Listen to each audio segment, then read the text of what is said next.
Good evening. This is CTV News for Wednesday, February 27th. I'm Patricia Randall. Thank you for joining us.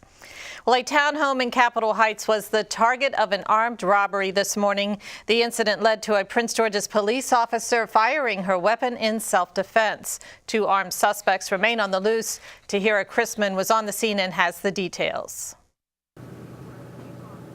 That's right. One suspect is arrested and two are still on the loose after police say a home on the 6900 block of Opal Place in Capitol Heights was invaded this morning by three armed suspects. Now, police got a call around 9 a.m. with reports of a robbery in progress. When they arrived to the scene, the suspects were still here. Lieutenant Alexander explains.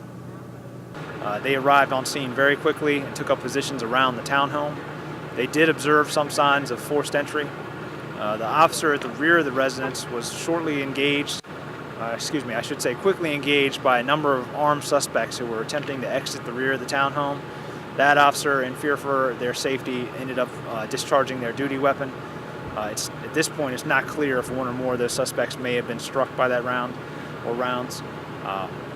One of the suspects has been detained in this incident, and one or more potential suspects are still outstanding.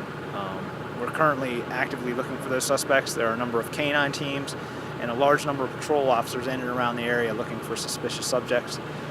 Patrol officers have recovered a firearm from inside the residence, and also they recovered a firearm from outside the residence. Now, we did speak to a couple of neighbors who all declined to come on camera, but many of them say that the neighborhood has gotten progressively worse over the last couple of months and say that this is not the first home invasion they've seen. They say that there have been a lot of car thefts and home invasions in the past couple of months. For now, I'm Tahira Chrisman in Capitol Heights. Back to you in the studio. And Lieutenant Alexander tells CTV News that Oakcrest Elementary School, which is located just a few blocks from the scene, was on lockdown this morning. The homeowners were not injured during the incident. Well, the president and CEO of Prince George's County's Chamber of Commerce delivered a strong message of unity in the State of the Chamber address this morning. David Harrington outlined key challenges and several opportunities facing business owners. Well, that's why you need to be a part of an association, because you want to be at the cutting edge of understanding some of the best practices of doing business, as well as who to align with, so that then we could create these kinds of opportunities. With the looming effects of sequestration for the state of Maryland, local business owners remain optimistic, but say they're making adjustments just in case. We're very much in tune with the families in the most local areas, 0 to 25 miles out, and we have catered to the value behind every message that we have out there. So it's been a big initiative of ours, and where pricing may seem like a challenge in the past, we feel that we have kind of met the needs of the families in the most local area. Well, it's been a buyer's market. I mean, real estate has gone way down. Many people don't realize in the Washington region, prices started going back up about 3 or 4 years ago.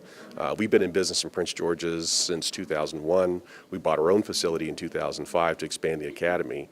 But business has been great past couple of years for investors, not necessarily for single homeowners, but for investors. Everything's been on sale, and so folks have been buying stuff left and right. Harrington took over the chamber in July and says he hopes that his political ties from his days as county council member will be helpful in raising the chamber's profile in the county.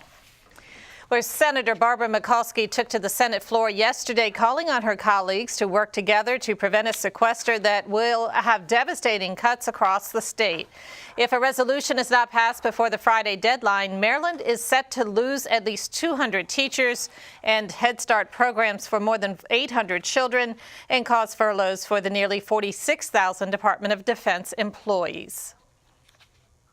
Mr. President, Maryland is the home, not only to the Super Bowl champions, but to Nobel Prize winners and also people who work every day to help create the jobs today and the jobs tomorrow.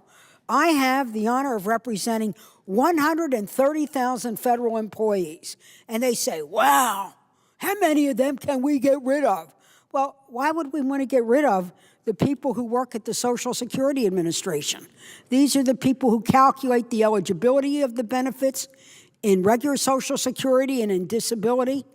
Why would we want to get rid of anybody working for the Federal Drug Administration who every day are analyzing clinical trials to see if they can be moved to pharmaceutical or biotech or medical device production, ensuring that when they come out into clinical practice, they are safe, they have efficacy, they can be taken by the American people, and we can export them around the world?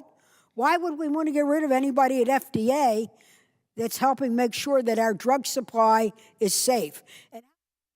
And Mikulski says she supports increased revenue, plugging tax loopholes, and getting rid of tax breaks for the wealthy to avert the cuts. President Obama will meet on Friday with congressional leaders in hopes of averting the looming cuts. A third of the federal workforce lives in Maryland and the surrounding region. If Congress does not pass a deal before Friday, a federal sequester would have detrimental effects on the county. Approximately 16% of Prince Georgians are federal employees and stand to take pay cuts if a deal is not passed. Joining us now to talk more about this issue is Patricia Randall, an attorney and former federal employee. And Ms. Randall, thank you so much for joining us. Thank you for having me. Well, you know, if the nation is affected by this, it's clearly going to have a much bigger impact on Maryland than some of the surrounding areas. Tell us why. That's correct, because we have predominantly federal employees that are live in the area, and in addition to that, work in the area, and their families and friends do so also. For the most part, employees will not know until the very end as to whether, in fact, they're going to be furloughed.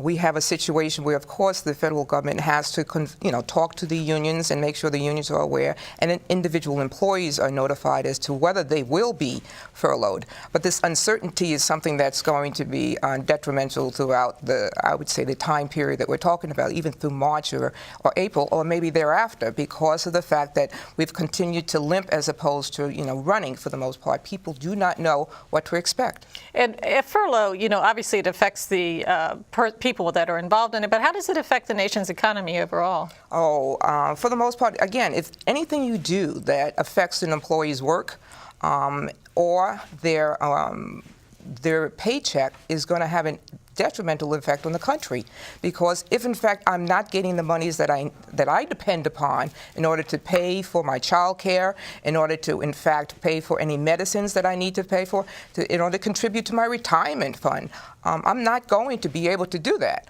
So it's going to have a trickle-down effect. I'm not going to go ahead and pay the gas prices that have now been escalating. I can't drive. It's going to have an effect on quite a number of entities, private as well as federal. As you mentioned, funds are given to the states and to the county, and they will not be. They will have to hold back on providing those funds. I know students also who receive, low-income students who receive aid from the federal government, they will have not have the ability to go to school or continue with the funding. There are a number of women and minorities that are going to be significantly impacted because, as we know, women and minorities, we have a lot of women in the Maryland area, in Prince George's County. I think it's 52% of females in the county, and African Americans average about 65%.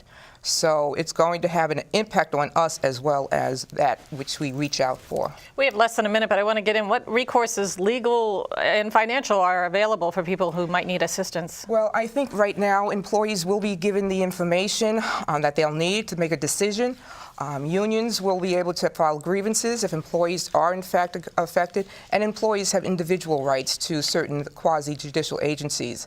I am a lawyer, and that's what I do. I've been doing that for 25 years, and we are actually having a tremendous conference on Know Your Rights and Responsibilities for employees. So there is a difference between discrimination, harassment, and unfair treatment, and people need to know exactly what the difference is.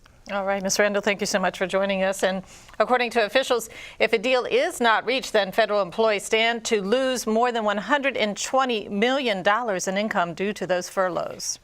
Well, more details on the County Council's resolution to establish a work group to deal with the recent spike in youth violence and homicides. We now know that the work group on crime, children, and safer communities will be comprised of 13 people, including several County Council members.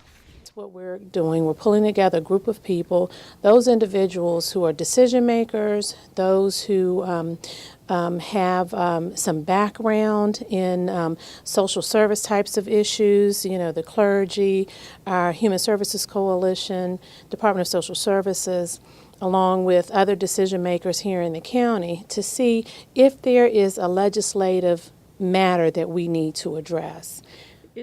And the group will present its evaluation and recommendation to the council on or before September 30th. The information will be forwarded to the Prince George's Senate and House delegations to be analyzed prior to the 2014 General Assembly session.